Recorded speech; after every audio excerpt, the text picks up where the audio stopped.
بسم الله الرحمن الرحیم. د سیده سهوی یو نویم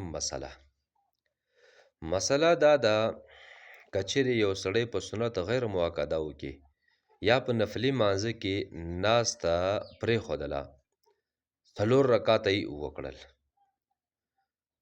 نو بیا د قاعدې مطابق یعنی د نفلو 2 رکعاته هغه 2 رکعاته مستقل مونځ دی، نو هغه مونځ فاسدېږي.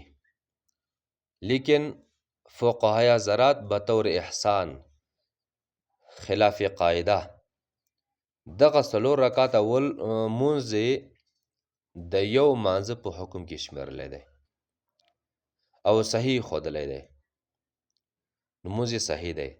خو البته د ناستې اوله د نه کولو په وجه باندې به سیده سهوه کوي، اخر کې سیده سهوه پې واجبه ده.